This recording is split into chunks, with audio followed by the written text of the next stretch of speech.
Thank you for joining me once again.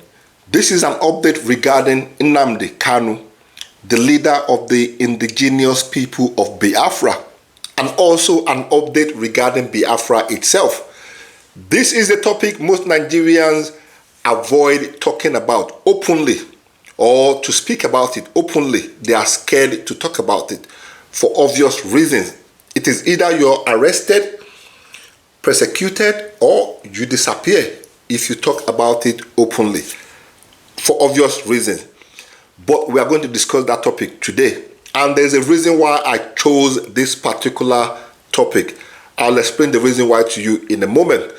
But before I go into this video today, let me give you a clear overview of where things stand as of today, the 10th of November 2025, in regards to this Nnamdi Kanu and Biafran case, right? Official overview. Please don't get me wrong. It could be different from what you know. It could be far from the truth, but I am going with the official documented overview, okay? So bear that in mind. So far so good. We know a high court in Abuja had fixed the 20th of November 2025 for the judgment in the terrorism case against Nnamdi Kanu. We also know the case will be held or heard by some guy called Justice James Omotosho, who initially set the 20th of November 2025 as the final day of judgment in the ongoing trial. We also know Nnamdi Kanu refused to go into defense. He refused to legally challenge the claim that were made against him, because he claimed they could not use the law of now to judge a case that happened years ago. He has a point, but regardless, the defense is now closed. Nnamdi Kanu is charged with 7 counts of terrorism, all related to the fact that he was campaigning for Nigeria to break up, for Biafran state to be reinstated. Now, how he went about doing that, what he did in the process, or how he did it, I don't know nothing about that, and I don't want to know. But one thing I know is that the man was campaigning for Biafran state to be reinstated. Nnamdi Kanu had remained in custody. He had been remanded. He wasn't released, and he had been in custody since 2021 after he was arrested from Kenya. Now, the word is extradited from Kenya. Now, hold that word, because I'm going to come back to that word. That is the main reason why I'm doing this video, because I posted a video on one of my social media platforms based on what the report I was given, and I was shocked. I found out a lot of things that dropped my I don't want to use the word. So I decided to come here today and make this video so that we can elaborate more. You guys can have more chance to comment in the comment section, and we can discuss this. Nnamdi Kanu is facing 7 counts of terrorism charges, like I said, all relating to the fact that he campaigned to break Nigeria, for Biafra state to be reinstated. Now, ladies and gentlemen, let me go to the reason why I'm making this video, why I chose this topic. I chose this topic because I found out a lot of things in a video I posted on TikTok. Very interesting information I found out. A few things don't add up. A lot of things don't add up in this case of Nnamdi Kanu. And I feel we need to be honest. We need to be transparent. We need to talk about it the way it is. Obviously, I would not know the truth. Most of you out there are probably going by word of mouth. Obviously, people get carried with their anger sometimes, and people just believe anything. So we will never know the truth. But what we know, what I know so far so good, is that on the 27th of June 2021, Kanu was allegedly arrested in Kenya, or possibly another location, by Interpol. Hey, hold on. Don't jump the gun. Let me finish. Then I'll explain what I'm saying to you, okay? what was officially documented by Nigerian government and the Kenyan government, right? Officially. Remember what I said from the start of the video. I said the official documented record could be different and far from the truth. You understand that? So let me give you the official documented fact. On the 27th of June 2021, Kanu was allegedly arrested in Kenya by Interpol and then extradited to Nigeria when he is supposed to, where he was supposed to face the trial for the alleged charges against him. However,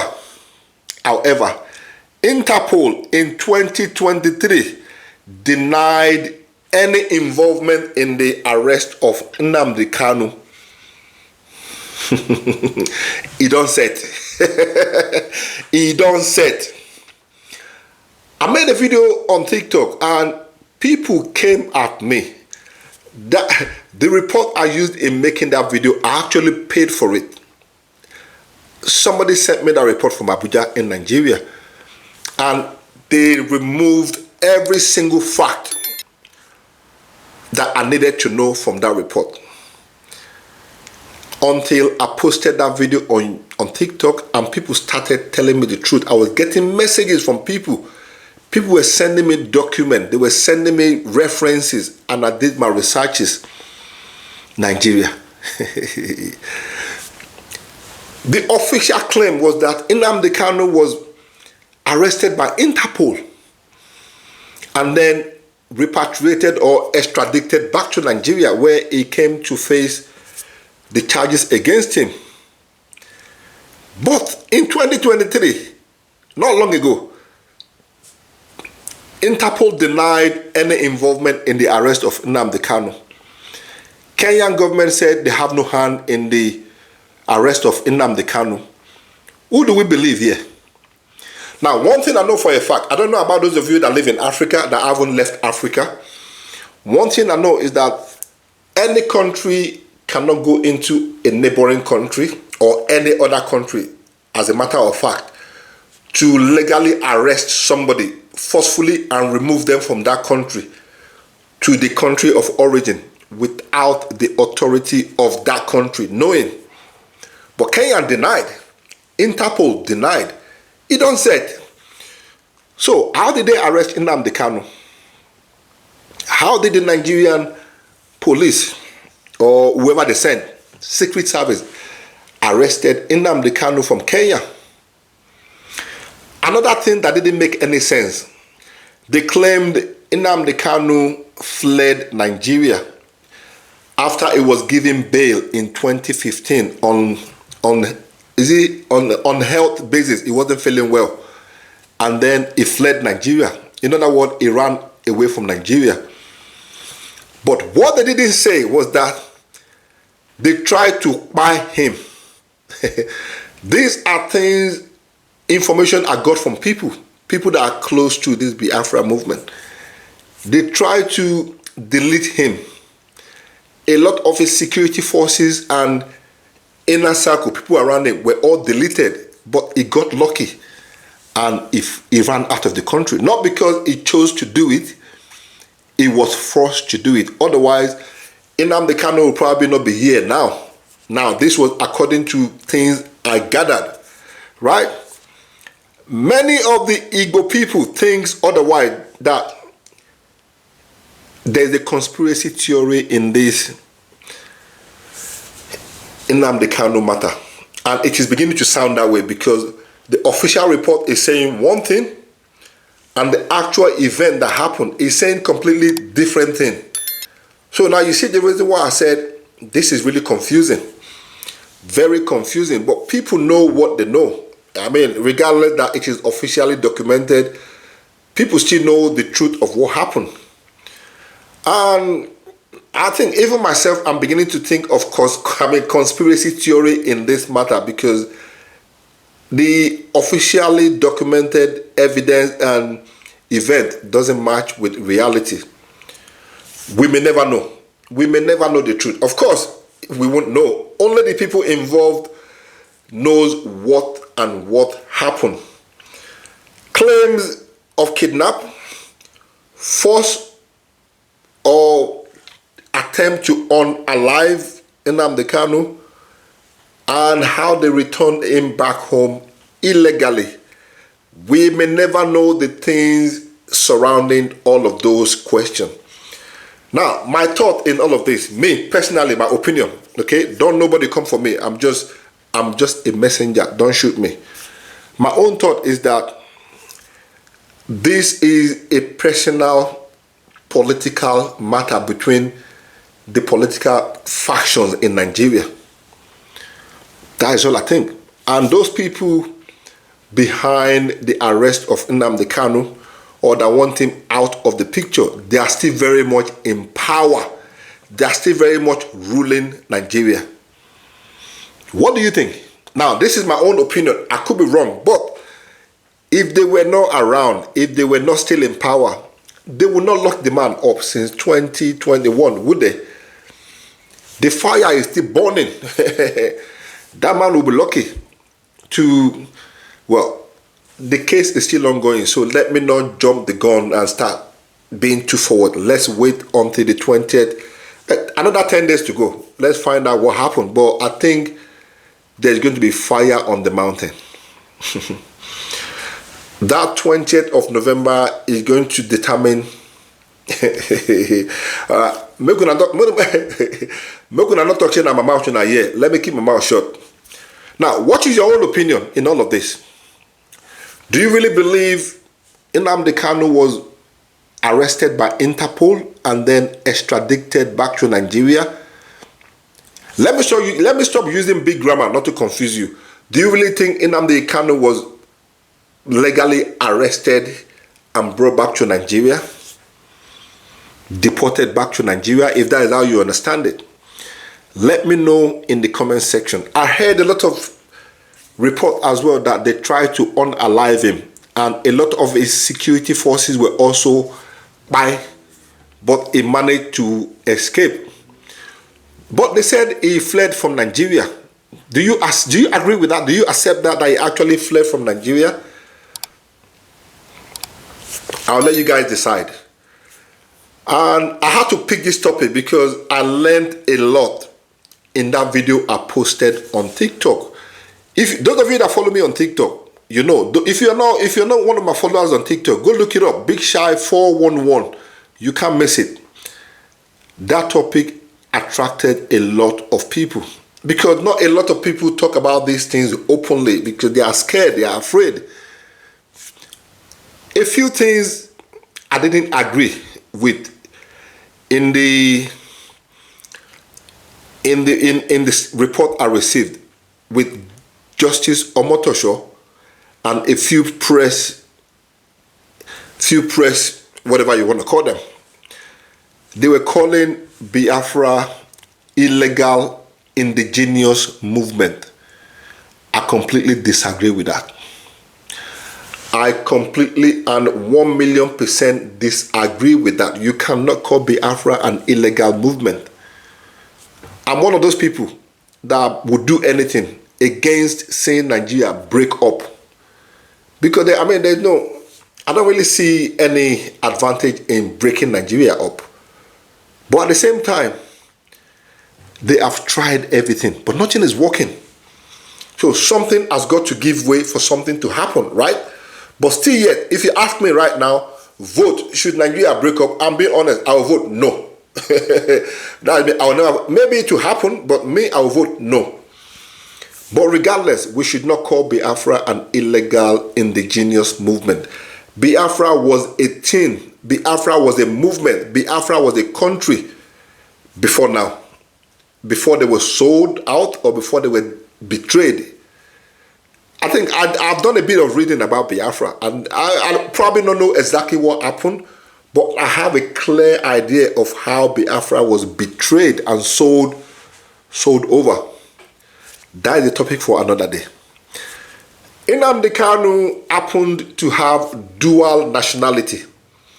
He's in Nigeria and he has a British nationality. Why had the UK not got involved in this case? Ask yourself, do you think it's a mistake? Why had the United Kingdom government not got involved in finding out why one of their citizens had been imprisoned for no reason, to demand justice to be served? If they want to sentence him, sentence him.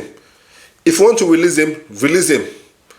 Why has the UK government not got involved? It is obvious. Like I said, this is a personal political matter between the top political mafias in Nigeria, top political bosses, or got them. So no foreign country will get involved.